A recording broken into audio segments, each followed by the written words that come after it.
Iya jemaah, kalau kita bicara dakwah mendatangin orang-orang ke rumahnya, ke pasar, di jalan, memang itu salah satu metode dakwah yang diperintahkan oleh Allah Azza wa Jalla, yang diamalkan oleh Nabi SAW. Tadi beliau berangkat ke pasar, ya, beliau kok dengar ada orang yang datang dari luar kota, beliau datengin. Hanya saja yang perlu diperhatikan, kita mengajak kepada apa? Kita mengajak kepada yang pertama tentunya kepada tauhid.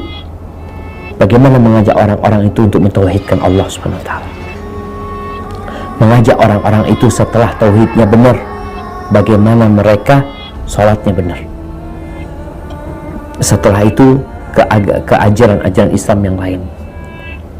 Jadi kalau bicara metode mengajak orang untuk beribadah kepada Allah Subhanahu wa taala, didatangin ke rumah mereka, diajak untuk datang ke rumah Allah Subhanahu wa taala, nggak ada masalah. Itu salah satu cara mendakwain orang-orang. Sekarang dengan adanya media, maka kita harus benar-benar memanfaatkan media ini. Bicara media ini datang ke rumahnya orang-orang. Sekarang antum di rumah antum, didatengin sama dakwah ini. Ada orang yang sedang di kafe, dengan media ini dia juga bisa didakwain.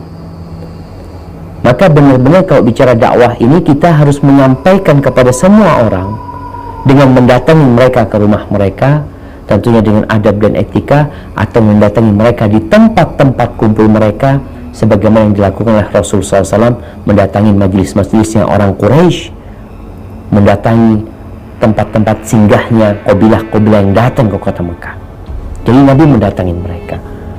Cuma mungkin tadi perlu ilmu, ya. Kemudian materi dakwahnya adalah mengajak mereka kepada tauhid, mengajak mereka kepada sunnah Nabi SAW, bukan mengajak mereka dengan mungkin dengan hadis-hadis yang dhaif, bahkan ada hadis-hadis yang palsu. Maka itu yang tidak diperbolehkan. Adapun kalau bicara 3 hari, ya, kemudian mungkin ada 40 hari, mungkin ada 3 bulan. Kalau bicara hari, kita berdakwah itu ya sepanjang masa. Kalau mau bicara Anda mau berdakwah selama 3 hari, tafadhol, silahkan. Tapi kalau meyakini 3 hari tersebut memang harus dilakukan karena fadilahnya ini dan itu, ini yang bermasalah.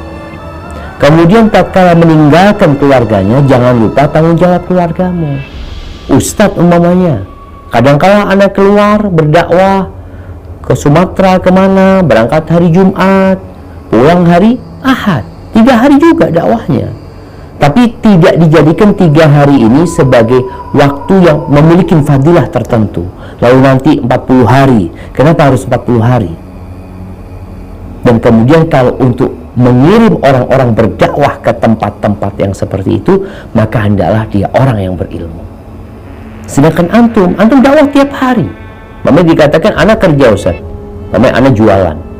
Ketika ada orang datang ke tempat jualan anak selalu dakwain. Itu sudah cukup sebagai bentuk kita mendakwain orang-orang sebagai yang diperintahkan, tanpa melantarkan keluarga kita. Jadi pada hakikatnya tidak ada batasan hari tertentu untuk berdakwah mengajak orang kepada Allah SWT. Mu'adz bin Jabal dikirim ke Yaman selama berbulan-bulan. Mus'ab bin Umar dikirim ke Madinah selama 1 tahun kira-kira, dia dikirim ke Madinah untuk berdakwah. Cuma memang Nabi SAW tidak mengutus semua sahabat, dipilih fulan berangkat, yang memang sudah siap keilmuannya berangkat berdakwah ke sana. Yang belum siap keilmuannya, sini belajar di kota Madinah bersama Nabi SAW. Itu kalau sudah bicara mengirim orang-orang untuk berdakwah. Tapi kalau bicara dakwah secara pribadi, ya alhamdulillah, semua muslim itu yang bekerja, yang mengantor, hendaklah selalu berusaha mengajak orang lain kepada kebaikan tanpa batasan hari dan waktu. Hadza wallahu a'lam bissawab. Nah.